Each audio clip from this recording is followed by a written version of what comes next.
Matthew 27, from the ESV. When morning came, all the chief priests and the elders of the people took counsel against Jesus to put him to death. And they bound him and led him away and delivered him over to Pilate the governor.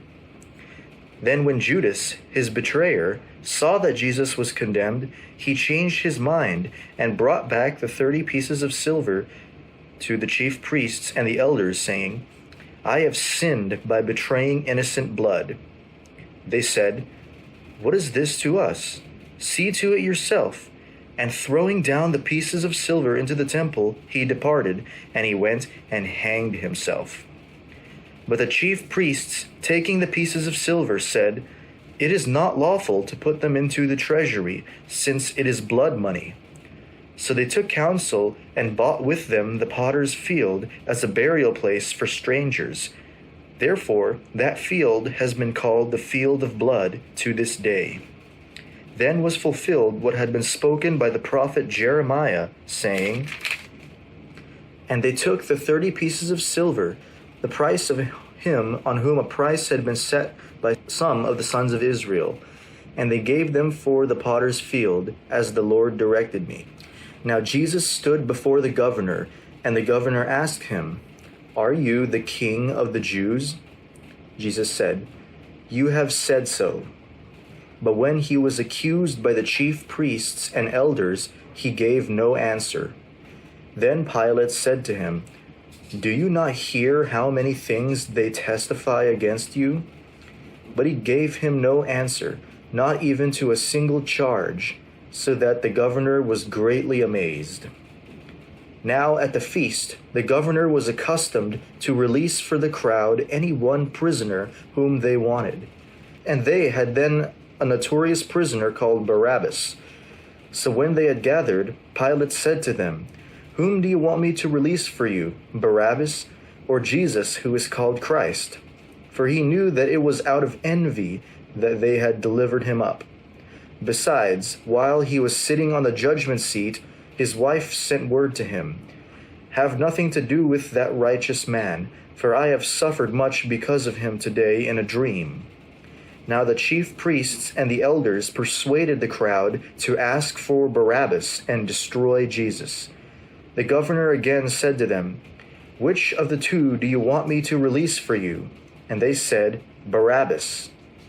Pilate said to them, "Then what shall I do with Jesus, who is called Christ?"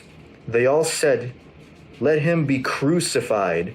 And he said, "Why? What evil has he done?" But they shouted all the more, "Let him be crucified." So when Pilate saw that he was gaining nothing, but rather that a riot was beginning, he took water and washed his hands before the crowd, saying, "I am innocent of this man's blood. See to it yourselves." And all the people answered, "His blood be on us and on our children." Then he released for them Barabbas, and having scourged Jesus, delivered him to be crucified. Then the soldiers of the governor took Jesus into the governor's headquarters, and they gathered the whole battalion before him. And they stripped him and put a scarlet robe on him, and twisting together a crown of thorns, they put it on his head and put a reed in his right hand, and kneeling before him, they mocked him, saying, "Hail, King of the Jews!" And they spit on him and took the reed and struck him on the head. And when they had mocked him, they stripped him of the robe and put his own clothes on him and led him away to crucify him. As they went out, they found a man of Cyrene, Simon by name. They compelled this man to carry his cross, and when they came to a place called Golgotha, which means place of a skull, they offered him wine to drink, mixed with gall, but when he tasted it, he would not drink it. And when they had crucified him, they divided his garments among them by casting lots. Then they sat down and kept watch over him there. And over his head they put the charge against him, which read, "This is Jesus, the King of the Jews." Then 2 robbers were crucified with him, one on the right and one on the left. And those who passed by derided him, wagging their heads and saying, You who would destroy the temple and rebuild it in 3 days, save yourself. If you are the Son of God, come down from the cross." So also the chief priests with the scribes and elders mocked him, saying, "He saved others, he cannot save himself. He is the King of Israel. Let him come down now from the cross, and we will believe in him. He trusts in God. Let God deliver him now, if he desires him, for he said, 'I am the Son of God.'" And the robbers who were crucified with him also reviled him in the same way. Now from the 6th hour there was darkness all over the land, until the 9th hour. And about the 9th hour Jesus cried out with a loud voice, saying, "Eli, Eli, lama sabachthani," that is, my God, why have you forsaken me?"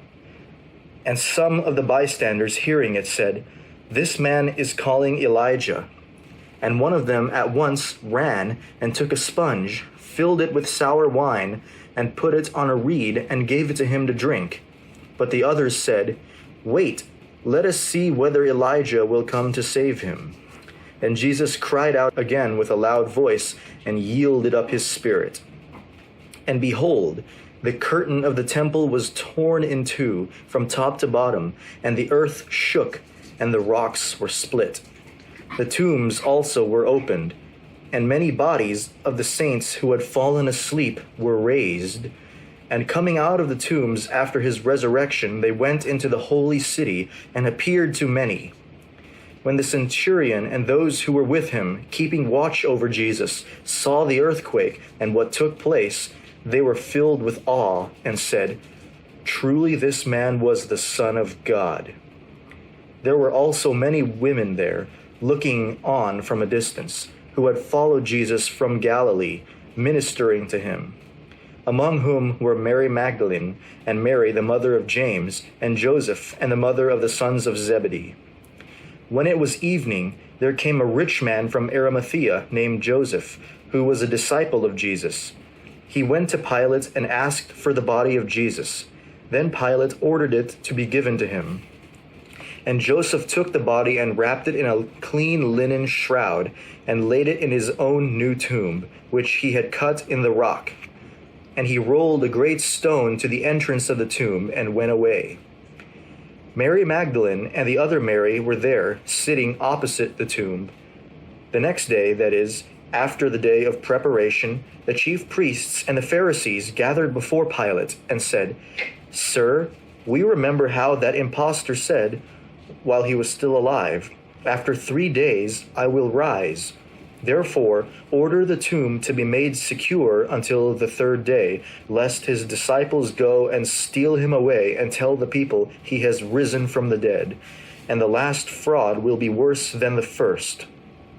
Pilate said to them, "You have a guard of soldiers. Go, make it as secure as you can." So they went and made the tomb secure by sealing the stone and setting a guard.